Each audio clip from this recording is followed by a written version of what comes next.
That Star Wars? Have a look. No. Oh, this is new, I think. What is it? No. Oh my god.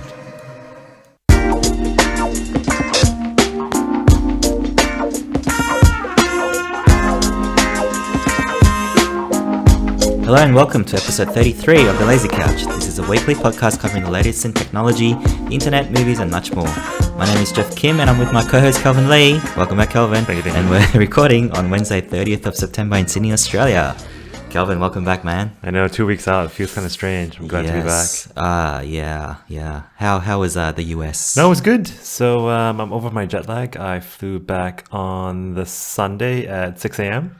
It took you all weekend, didn't it? Pretty much. I stayed awake on the Sunday for as long as I could, and I think I slept at about 10 o'clock and woke up at about 5. You were like really in fine form on Monday. I know, so I was just... like... It's perception, man. It's all perception.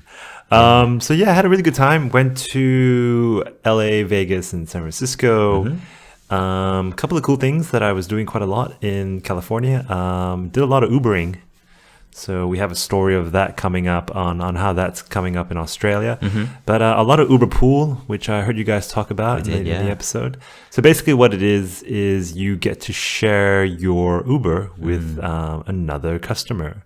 So you can carry up to 2 people each ride. So the most the car can take is 4. Right. So you get that. It was amazing. And you do that all in the app? Yes. Wow. So in California, you get like 6 options rather than the 4 you get here. So here you get Uber X, Uber Black, and I think it was Uber Taxi. Yeah. Here in California, you get Uber Pool as the first one, and then the usual options. Right. What about Uber Food? I think yes. Only. So when you start the app in California, I don't know how to do this. I think it's geo-targeted. 2 options come up first. So do you want food or a car, and then you pick one, and then it goes to a different menu. Wow. So all this is done in app. So, but when I went to Vegas, you only had 2 options: Uber X or Uber Black. Right. So it was quite cool. When I was there, Uber was only live in Vegas for 3 days. I ran into this guy in the mall who was selling stuff, and I just got to talk to him. He made $500 in 3 days. Okay. Driving an Uber X around. So that was really cool. So going from nothing to 500. Yeah. In 3 days. Wow. Okay. So that's like his side job now. He does a lot of that. So while I was there were a couple of huge conventions happening in San Francisco. I was there for a small-ish compared to what you get for these other guys. I went to a content marketing / search marketing expo. But while I was there, Dreamforce, Salesforce's at the same annual thing, just ended. Oh, okay. Just ended. But the city was so over it because they were there for a week, 150,000 participants. San Francisco actually ran out of hotel space. So what Salesforce did was they rented a cruise ship to dock itself into San Francisco Bay. Oh my God, to provide like another 8,000 rooms or something. Okay. So I got the hungover IT executives all hanging around, so which made hotel prices go crazy. Yeah. Because there was all that hangover. And that was just after the Apple event as well. Yeah. And then while I was there, TwitchCon was on as well. Yeah. We won't go too much into it, but you guys have heard us talk about Twitch all the time. It's basically a video service where you get to watch people play games. And these nerds were everywhere as well. They were wearing these T-shirts. And then when I was leaving San Francisco a week after, there was the iPhone 6S launch. So there was a queue that just went from the Apple store all around Post Street in San Francisco, and it just covered 2 blocks. Right. So, I mean, San Francisco is just a place to be if you're in technology. Like, everything happens. Every week there's something. Exactly, There's posters, and there's so much advertising for things like Google's Nest. There's advertising for Yelp on TV. Right. Like, it's just fully all about technology and startups and everything. Yeah, you mentioned that in your little shout out from Vegas last week. Yeah, so that was good. That was me, 1 a.m. in Vegas. That was interesting. Yeah, and you had a bit of a, I don't know, like something funny happen in Vegas, right?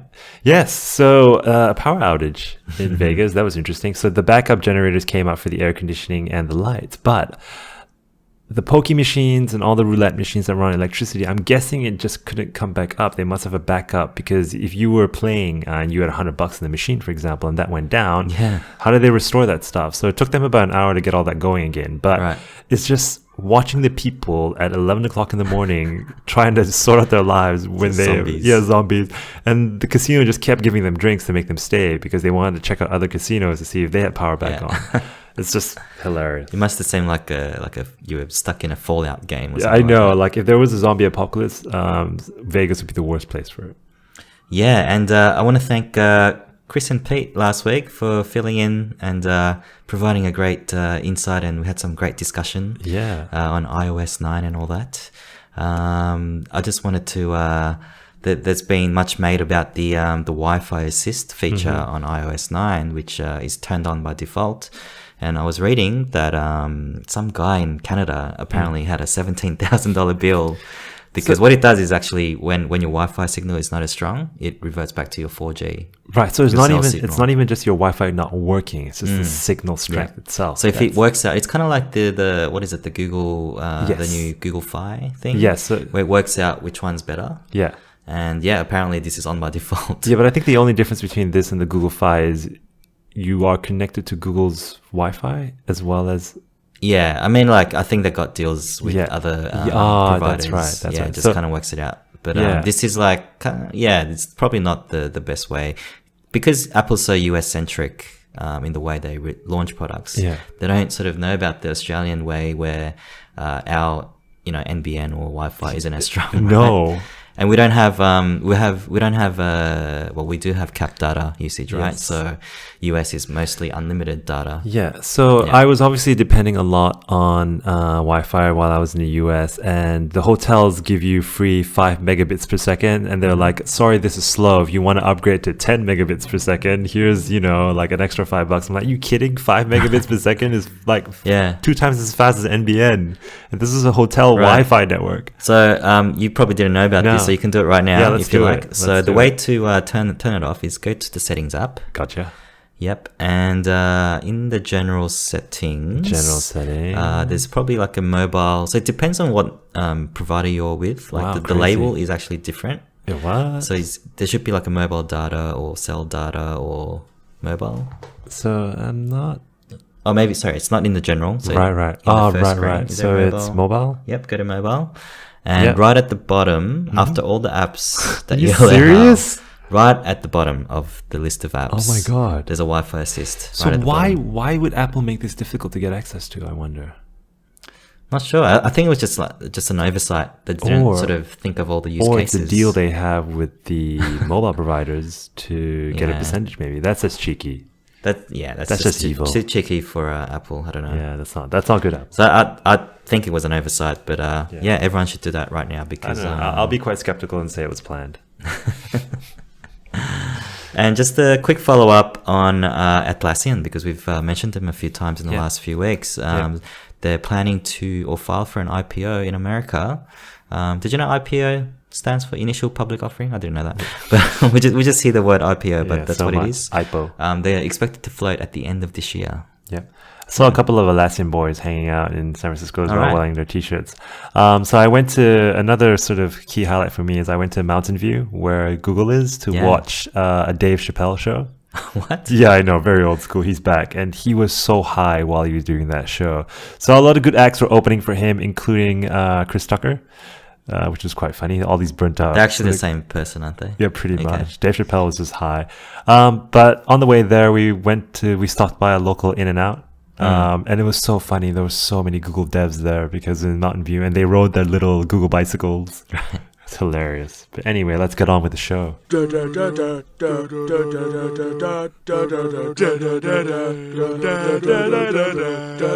Villager News. The first story we have today is a little bit of what I spoke of in the intro, and that's Uber, but a bit of a local flavor to it. So Uber is now going to get regulated in ACT, in the Australian Capital Territory, which is where Canberra is, in our capital city. So the NRMA, which is our motoring body, has basically said, look, guys, we need to accept that services like Uber are coming. We might as well get this sorted and get it regulated. So for the first time in Australia, in any city, in Canberra, drivers of Uber will have to get government accreditation, which includes criminal and driving history checks. So Uber is arriving in about a month, so there is time for the drivers to get that sorted before they start doing that. regulations will be introduced in 2 stages. So the ride share drivers, which is the Uber pool guys, they will need to be registered, do all the history checks, and they also need safety checks done to their cars. Now, when I was in the US, it wasn't so bad. A lot of the cars were very new, and a lot of them are quite professional as well. Like some of them gave me hand sanitizers, mineral water, like magazines to read. Like these guys are obviously limo drivers or whatever that may be, and actually thinking that this actually gives them more freedom. They all wear those, control. Driving gloves, the white. The guy wore gloves. a suit. Like, it's not even Uber X. This is Uber Pool. So I'm guessing when they don't get, maybe these are Uber X cars, when they don't get enough rides, they actually get Uber Pool happening. So this regulation, is it more about just making it more official, or is it more to, I don't know, thwart the Uber, takeover of the taxi industry? Yeah, a bit of both, maybe. So what I really like about this story is this also announces changes for the taxi drivers. So the biggest complaint is for a taxi driver, Uber comes in, they're going to describe our livelihood, etc. But what the ACT is trying to do is sort of put up this coexistence. So license fees for taxi drivers will be halved from 20 grand to 10 grand. Okay. The fee will reduce to 5 grand in 2017. License fees will also drop by $100. So it's all around. So if you are a taxi driver, you're going to win from this regulation as well. If you want to jump on Uber, you're also going to win from this. So it's about having that happy coexistence happening. Sure. And lastly, if you do want to sort of start driving for Uber, you will have to pay about roughly $150 a year for the licensing and the accreditation, plus any other charges that come with the, the checks and the vehicle checks and your background checks and all that stuff. So all in all, I think $150 plus, maybe a couple $100 to get your car checked out and to give you that accreditation, to give your customers that level of assurance is pretty good. Right. So would Uber have to change the app to say this driver has been... They probably can't accept the driver until they show them a license number or something. But for me, I found this quite unnecessary in the US because you get to rate the driver and the driver gets to rate you. So if you get into a shitty car, for example, you can actually just say, wow, the brakes were screeching, or, it felt really uncomfortable. This does take away the crowdsourcing side of it element away a little bit. But you know what? If it just stops the taxi guys from going crazy every time they try, Uber tries to come along, it's all win-win. Yeah. I had a quick check with the Uber app here just to see what it was like here. And immediately I got a pop-up that says, "Did you know in ACT we're about to get regulated? Really? Like celebrate!" So that was very cool. Okay. The other story we have is on Evernote. Evernote is, as a lot of you probably already know, is a note-taking app. But what you've also realized is that there's a lot of competition in the market at the moment. So you've got Microsoft, who's doing OneNote. You've got Google, who has their Keep app, which we'll talk about in a second. And you have Evernote. So their CEO, Chris O'Neill, recently just put out a blog post saying that they really want to focus back on their core strengths, which is notes, syncing, and search. So all in all, they're just going to sort of making up excuses on letting go of 47 people, unfortunately. And they're closing 3 offices around the world. They will be in Taiwan, Singapore, and Moscow. The Moscow office was more development focused, while the other 2 were just sales and marketing. So they're moving all their Asian operations to Seoul, South Korea, but it will maintain an office in China because, it'd be silly to sort of get out of the biggest market. They have a presence in Sydney, I think. Is that right? I think it's a sales and marketing office. I've seen job ads come up for it. Right. But it doesn't look like they're doing very well. Because Dropbox also... No, sorry, this is Evernote.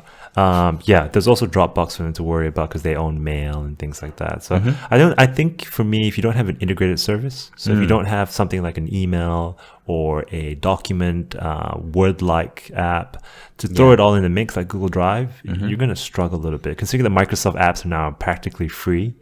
I don't really know what Evernote is anymore because and they have the Evernote Premium, which I think I signed up for a while ago, then I cancelled. I guess the main point of that was ability to sync from every device. So you could be working on your Chrome browser or on your phone.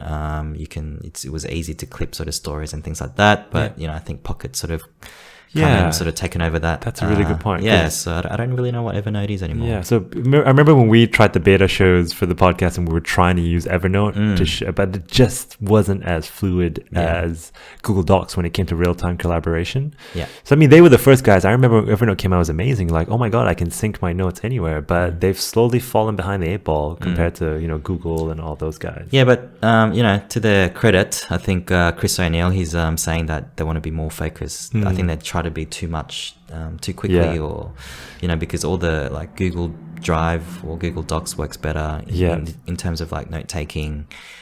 It's better to share and collaborate together. Yeah. So, yeah. And one example of them reaching their tentacles out too far is they even have apps like Evernote Food where you could clip recipes. Oh, yeah, I've got that. So, so that's shutting down as well. So they're really just trimming the fat. And hopefully, they survive. I think there is enough space for Google Drive and Microsoft and Evernote and Dropbox and Mail and those guys to sort of have play. So that's right. I wish Evernote all the best.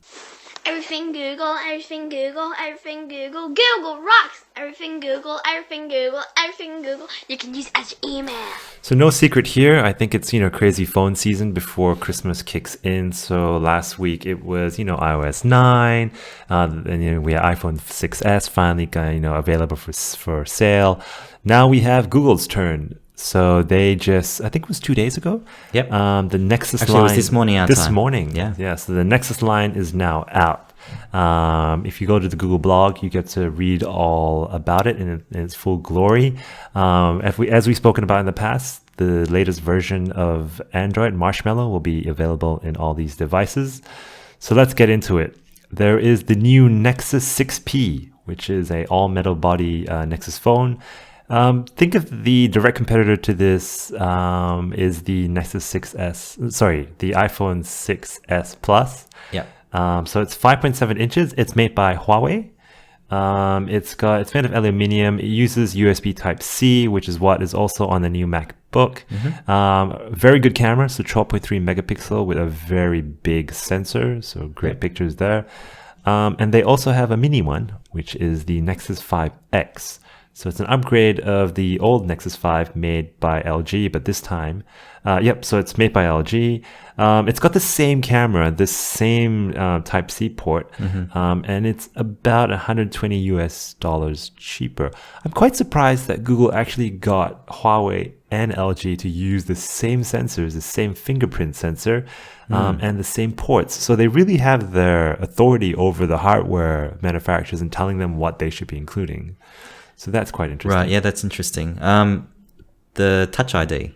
Yes. That's at the back. Yes. So the Nexus imprint is basically, if you have an iPhone 6S, pick that up, hold it like you would upright, and where the Apple logo is where the new Nexus imprint finger ID You could only really use your index finger though, right? I'm trying. Let me just try my middle finger. Nah, it's your own. Yeah. But it is a very natural position for your finger to be in, so it's quite smart. So they've also got that at the front, surely, no? Or is that the only one? So there is no hardware home button in the front.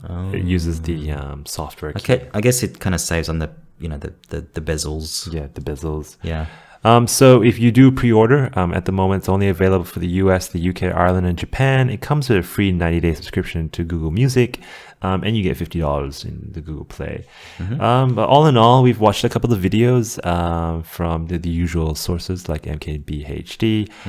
It seems like the camera's a real standout. He does want OIS, which is optical image stabilizers, to help you in the shaky moments and low light situations. But overall, he seems pretty happy. I think the Nexus 6P is the one to get if you're looking for a high-end device, and the 5X if you're looking for more of a mid-tier device. It'll go up against the new Moto G. The new Moto G, I think, is what you want to be up against.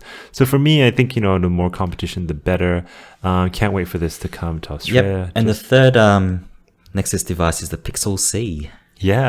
Yeah, which looked pretty cool to me. It is. So it's a new tablet. It's sort of like a mix between the tablet that they had and the Chromebook Pixel.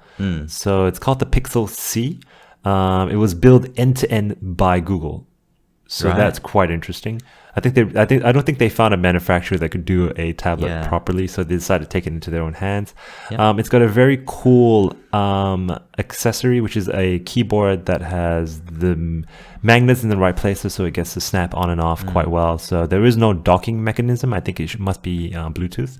So that looks really good.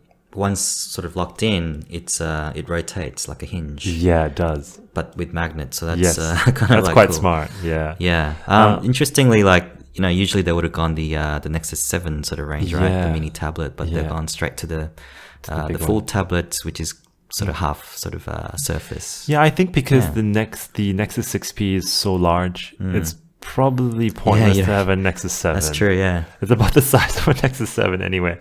And lastly, there will be a new Chromecast. It looks like a hockey puck. So, we were just trying to attach your Chromecast to the TV, and Geoff didn't even know he bent the damn thing. So this new Chromecast to prevent people like Geoff from breaking any more HDMI ports. So what it basically is it's like a hockey puck and there's a cable sticking out, and you just plug it into the back. There's also a new Chromecast device called Chromecast Audio. It sort of is like an Airport Express where it lets you stream music. So if you have a really good sort of but outdated music system with an old amp and great speakers, you can now stream music to your awesome stereo without adding much at all. It's good. It's just $35 US. So it shouldn't be more than $49 here in Australia, just to add some audio. So it's still the same sort of circular puck-like thing, but it's using the audio port. So it uses 3.5 millimeter and audio port. And then there's also a new family plan for Google Music. So for $14.99 a month, you get up to 6 people sharing the same account. That's really not bad, that's not bad at all. A response to what Spotify, Rdio, and Google Music, and Apple Music are doing. So I mean, all in all, good announcement. No surprises. Really is just competing with Apple like for like. So lastly in Google News, and this is a quick one, I use Google Keep a lot, so it's like a very quick note-taking service provided by Google. It was announced in 2013, but they finally have an iOS app. I've been using the mobile browser version on my iPhone, so now that there's an app, yay, but nothing really. Have you tried it? Like, does it sync well? Yeah, it syncs, just like anything. Nice. So far. I have noticed a few people at work using Google Keep because they're just kind of like, doesn't have the complexity of the Evernotes. It's just very simple, almost like post-it notes. So what you put there is what you get, sort of thing. So, it's colorful. It's got checklists, and I use it, and it syncs really well. So if you need a quick note-taking one, check it out. So the other event that happened today was the Tesla event announced by Elon Musk. So the long-awaited Tesla Model X was launched and announced, and everyone's just going nuts over this. I know. It's classed as a SUV, but it's not like a typical SUV in that it has high performance. It still has a ludicrous mode like the Model S, and apparently it performs like a Porsche 911 Turbo. Crazy. And probably the most noticeable feature is the Falcon wing doors. So if you can imagine like Marty McFly in the DeLorean, the doors kind of open up like that for SUV, which is cool. It has a 17-inch touchscreen, which is aligned with the other Tesla models. And the windshield, sort of like, there's no end to them. It just, the window just kind of keeps on going. Which is quite surprising, because the reason why most other car manufacturers can't do that is because there is a hinge that sits, there's an A pillar that sits across to sort of give the doors support. But because the doors now open upwards, that's right, you don't need the pillar anymore. So no other car manufacturer can do this. I mean, I can see all the other manufacturers just copying that now, but the other big thing that they announced was it's the safest, sort of almost safest car in the world. At least safest SUV. It's rated 5 stars in every category, which is a big deal apparently. It's got a couple of cool features, like if a car is about to hit you on the side, it actually has sensors to not only just do an emergency brake, but move the car. So it's got live sensors that are on 24/7 to actually maneuver the car. And I guess the other reason why it also does win so many awards is it doesn't have a typical heavy engine sitting in the front of the car that could possibly crush your legs. So it's got engines. Electric engines are noticeably smaller. The batteries are also heavy, so they keep the car down. But yeah, it's the safest SUV ever, and it's actually accurate. You know what I mean? It's not like some marketing message that they're throwing out there. That's right. And you do get 270 miles per charge. It's using the 90 kilowatt battery pack. And if pricing wise, it's not the cheap Model 3 that they've been talking about for years and years now, but it comes at 90K. I think if you spec it up to the 90D, I think is what they were talking about. Right, it can go up to 130K.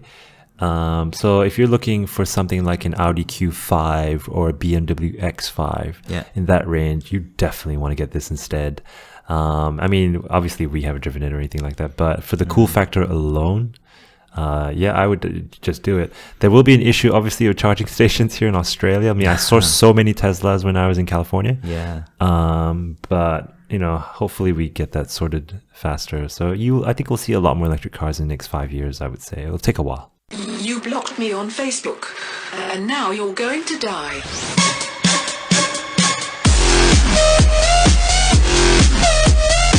I love that music. I know, I love it.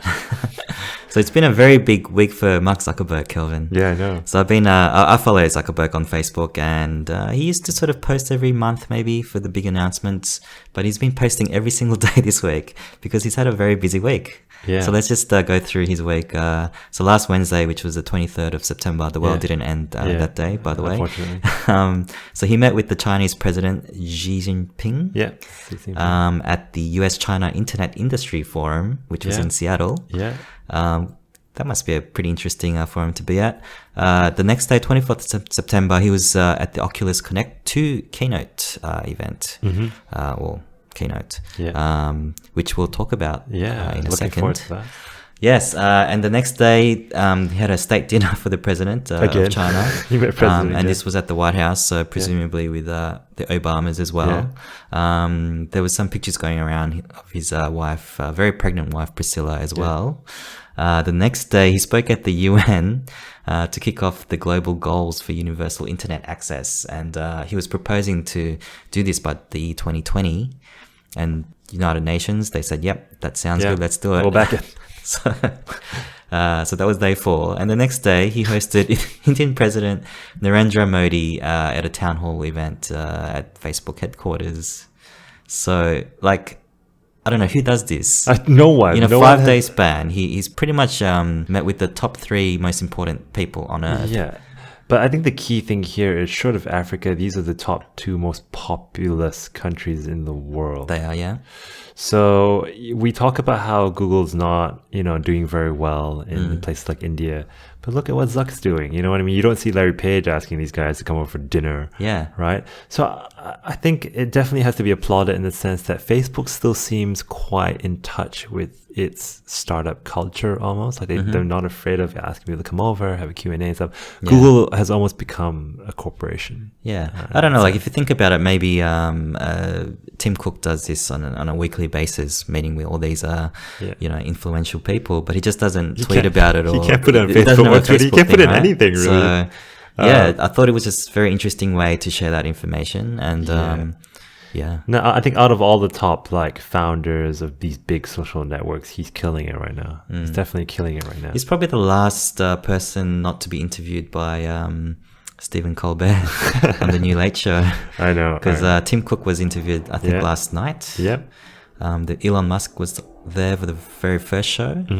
And also Travis Kalanick, Uber. Yep. He was a douche, by the way. He's a douche. He was a douche on the show as well. Yeah. That's another interesting take on the Late Show, isn't it? Yeah. So you know what? There's been a lot of talk this week about ecosystems, and like it or not, half of me thinks that providing free internet to the world is a good thing. The other half of me knows that it means we're creating huge bubbles of information. So if you access Facebook's free internet, you have to go through Facebook. If you access Google's free internet, you have to go through Google. Now, I just don't see them providing open access internet to everything. It has, there's talk about Google, and Facebook controlling that and getting only the content from their partners to appear for these countries. So we'll see. I don't want to judge it too critically at this stage, but I just hope to God it's for non-commercial purposes and is for the greater good of mankind. But I don't know. Yep. Interesting times ahead. Interesting.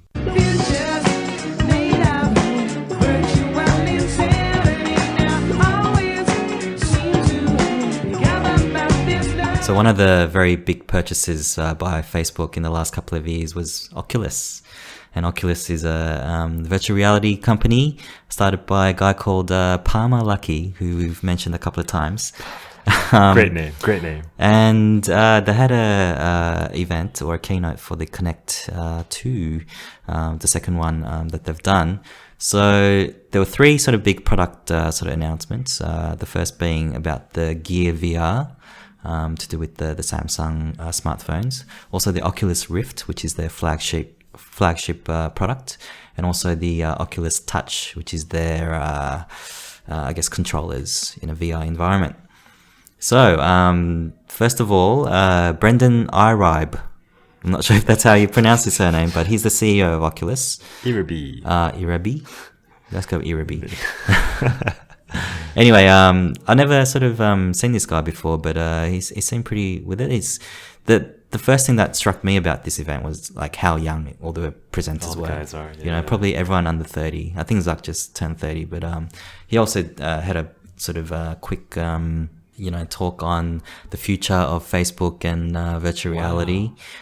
He did show how Star Wars recently had a feature where on your news feed, if you were following Star Wars, you would have seen like the 360 video of the the Speedster. Who's the girl? Who's the new girl? Anyway, the new girl on Star Wars. I can't think of her name right now, but yeah, she was on the Speedster going through past the wreckage of the starship, in the desert, Star Destroyer in the desert, and you could basically use your mouse to span around. So if you can imagine, you're wearing the VR headset Oculus Rift. It's like a new sort of way to even show movies, maybe experience movies, maybe at a later time. So let's start with the Gear VR.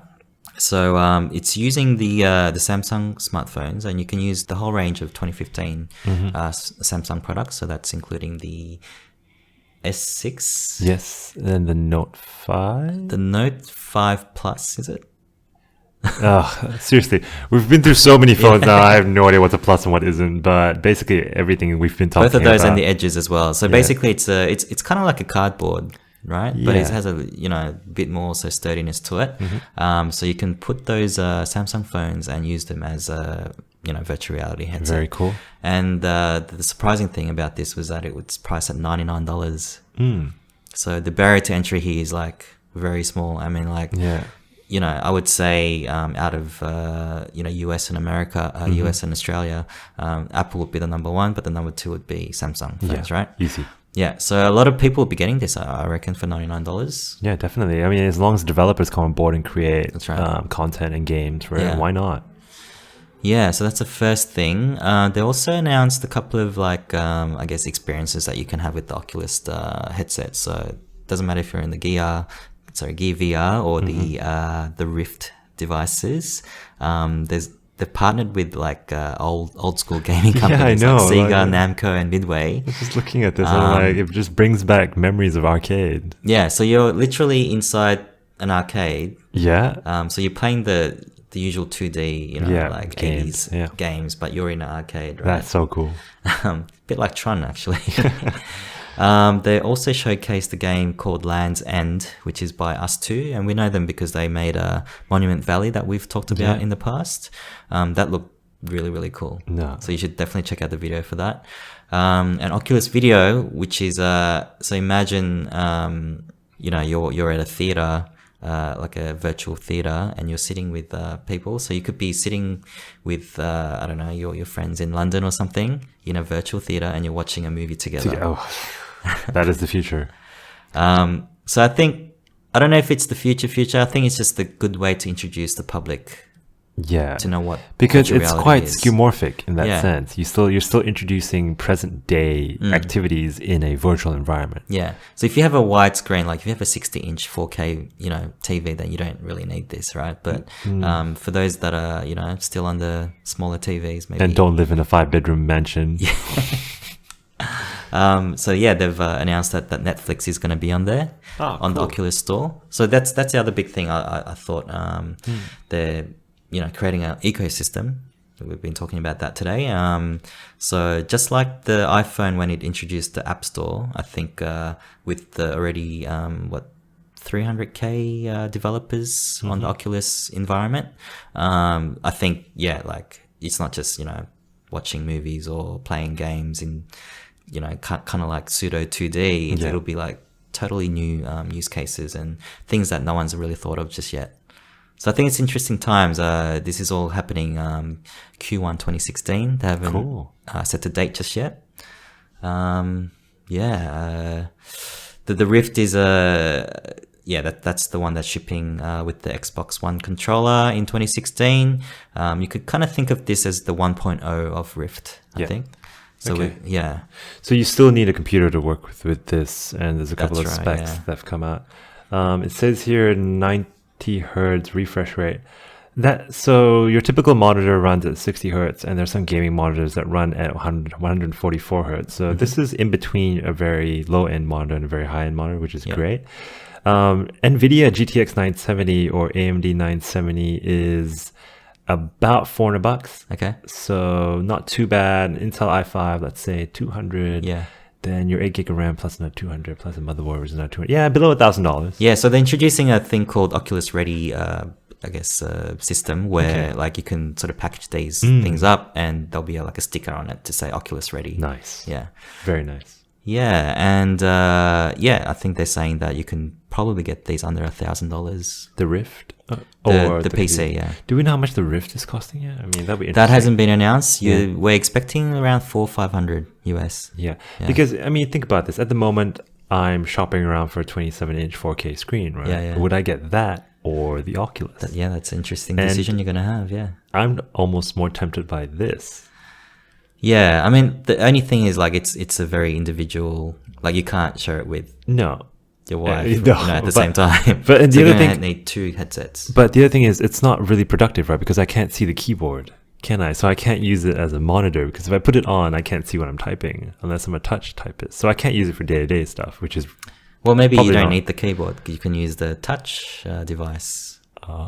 So I don't know if you saw videos of this. It was actually announced a few months ago, but the individual pieces for your left and right hand. Yes, the sticks. And I guess it can't really track your finger movements, but it can definitely track your hand movements. Maybe. So basically, by doing this, because you're going to have to get like some sort of Connect type tracking system. Got your eyes. So it tracks your head as well as your hands. Got you. So in your VR environment, your hands are there, like in front of you.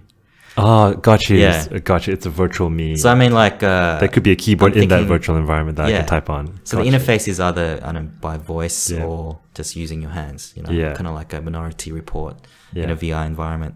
Cool. Yeah. So I went through the whole keynote, which went for a couple of hours. You just love your keynotes. I do.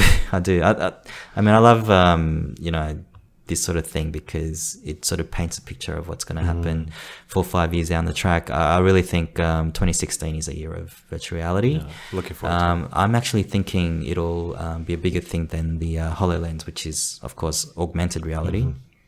And they're both going to go head to head. There's also, what's the Vive? HTC Vive? One, which is apparently very impressive. Yeah, and that's going to be on the Steam platform. So that's mostly for gaming. I'm thinking the Oculus will be more for general entertainment. Yeah. I mean, there's a lot more things I've sort of written down here. Palmer Luckey actually came on stage as well, and he's actually, he just looks like a geek. He ended up throwing stuff into the audience. Like what, riffs? The other thing he announced was the Minecraft, of course, for Windows 10 integration. So he sort of, I don't know, he was like scrounging around on the floor. All you can hear was like all these plastic bags, and then eventually he stands up and says, "Who wants some Minecraft swag?" Oh god. Who wants some swag? Okay, yeah. I got to see this later. Yeah, you got to watch it. Yeah. Actually, on the touch, I have a clip. Yeah. So let's just play that. Yeah, let's have a look. The first thing you need to make VR work is vision. If you can trick it, you can trick the rest of your brain and body reasonably well. But touch, that's something we do every day without even thinking about it. And when it's missing in virtual reality, it's one of the first things that you want. One of the main design goals for touch was that it give you hand presence, the feeling that your virtual hands are really your real hands, that they're there with you. We made hundreds of prototypes, refining on ergonomics, the types of inputs we had, the type of tracking that we had. And a lot of the assumptions you make at the beginning of the process don't necessarily pan out. With touch, what we had to do was make a solution where it doesn't feel like there's anything there, but when you do natural gestures, those things show up in virtual reality. You need to track its position in 3D space. You need to perfectly track its orientation. And you need to do all those things with very low latency. Some of the decisions that we made with touch, we weren't sure if they were going to work. And 300 prototypes later, many did not. It takes a while to find the device, and you pull a trigger and you're like, that's it. And getting there and really finding the way to make it work, it's pretty incredible. When we first got Constellation tracking fully integrated and working, that just magic of one-to-one, your hand is interacting in the environment was an absolute breakthrough. So with hand presence, there's a real social element that comes in. And it's one thing to see somebody's head kind of move around. It's another thing when they can actually wave at you. The other person comes alive. It just feels like that person is there. It feels like you are talking to a person that is standing right in front of you. What's next? A lot of what's going to matter is actually what comes out of it. What have we enabled? And we're just scratching the surface there on the experience side. I'm really most excited about shipping this thing once we get hundreds of thousands of these things out into the world and developers are using them every day, and that we really see what we're capable of doing in VR. I think this is the golden age for VR, where a lot of people are going to make experiences that are just remembered. The first example of something that no one had seen before. Right. So, yeah, it's a shame that we can't show the video, but... Yeah, so the only way I can describe it is, if you've ever seen a Wii, there is the main unit and there is the directional pad on the left of your other hand. So just imagine the left little piece, but with a circle around it with sensors. So, that's for the gyro, I would imagine. Yeah, like your tilting mechanism. So that's quite interesting. Like they went to 300 prototypes to come and find out with the right sort of ergonomics. Yeah, so anyone that's tried this, like the press is like saying this is the thing that's gonna hook you in. Wow. Because it's something that we sort of take for granted, I guess, in actual reality. But to recreate that in a real world, virtual environment, it's a very hard thing to do. So the last speech was by Michael Abrash, my favorite chief scientist. I talked about him at the last Oculus event, but he talked about how hard it is to actually actually create or reconstruct the real world in a virtual environment. Because essentially what Oculus want to do is like create the metaverse. And Palmer Luckey actually talked about that. But to Michael Abrash, the three pillars are, the perceptual system, or how we sort of trick the mind to, make believe that we're in a actual world. Also, sensing and reconstructing reality. So being able to interact with things and build worlds, and just interaction, which is kind of like the hand touch gestures that we just talked about. And I know we're not there yet, but today at work we had Accessibility Week. You can just imagine if I'm, in a wheelchair, to give me that sense of walking and using virtual reality. I just think about that and it's like, the applications for this is limitless almost. It is. So I truly believe that this is the next big medium. Yeah. Just like the mobiles from 2007. I think... number one, people will be hooked on this. It'll be like a drug, almost, obsessed by being in a different environment. Yeah. It's like kind of like reality, but you can do whatever you want, sort of thing. I think people will be quite obsessed by that. And also, just the way the technology is going. Like if you think about a company like Oculus, which was like created by a Kickstarter thing by a 20-year-old in his bedroom. Yeah. And the trajectory of that company now, having someone like Michael Abrash who's been working on perceptive visual systems and that sort of thing for all his life. He's actually saying this is the most exciting thing. He can see like decades of work to actually build the metaverse. Because it's so hard to trick the mind that you're in a real world. So we're starting with the head tracking and the movement. Now we're sort of going with the hand gestures, but imagine like being able to trick the whole mind. It's not just a visual thing either. There's hearing and smell and all that sort of stuff that kind of tricks the mind. Or the problem of sound is like amazingly hard apparently, because sound doesn't travel the way light photons do. They almost sort of bounce off objects in a sort of predictive way, but sound kind of like just gets dispersed, right? So if you can imagine there's a sound source 5 meters away, how does that travel? You have to sort of pick up the actual sound waves, but then it bounces off your shoulders and like the vibrations inside your own head, that sort of thing. You have to recreate. Be hard. And we notice, obviously, now that we're podcasting, we notice the little things in sound, a lot more. And that's just us recording our microphones and things like that. So we hear things that we don't usually do. Actually, he gave a really great example because he went a bit crazy with all the illusion stuff last time. But he did a simple illusion, which was like sort of imagine on a screen, you got on a sort of blank space, you got 4 circles on each corner. And they're sort of going to opposite corners, so they're sort of like colliding, right? But the trick was like, the question that he asked was like, as they do that and go past each other, are they actually going past each other or are they bouncing off each other, right? So at first everyone's like, they just went straight through. Second time he ran that same simulation, but then he added a sound just at the time when the balls hit each other, bing, and everyone's sort of saw that it bounced. So it's a combination of sensors that can sort of play tricks in your mind. And obviously we've talked about the ga ga ga thing already. We gotta find out which episode that is. But I think a lot of gaming headsets now give you virtual 7.1 sound. So what it basically is you when now video games, the sound that you get from moving around in first-person shooters, you know where the bullets are coming from. You can hear where people are coming from just based on that virtual reality. So we can do that for games. I'm quite sure we can do that for VR, hopefully quite soon. According to Michael, like this technology is like decades away still. So I don't think we'll fully realize the actual metaverse. But we can do some cool things with it in the meantime. So that was a great show. Lots of good news. I'm glad to be back. But if you want to sort of, give us stories to cover, you can write to us on Twitter at The Lazy Couch. You can email us at thelazycouchpodcast@gmail.com. Search for us on Facebook or Instagram. And as always, you can always listen to us on iTunes, and don't forget to rate us.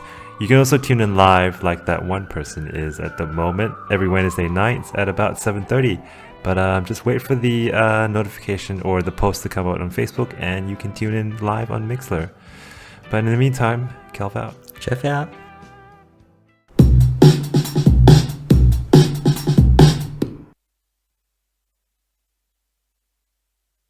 You got a phone number. How's that happening? Wait, your personal number? No, someone just texted me saying, I am your one listener. But why don't I have this number? Is he actually a friend? Dun, dun, dun. Uh-oh. Busted, and he knows now. Or she. I'm not going to read the phone number out.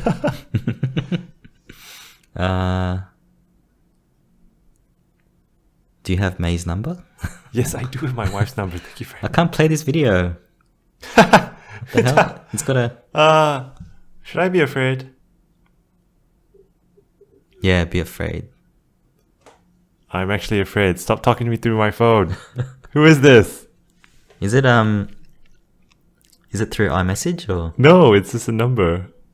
I have a particular set of skills, and I will find you.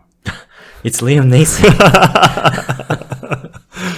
Okay, Geoff has no windows, but... No, they're on a bus. On a bus. Yeah. Give us 3 clues. Give us a clue who you are.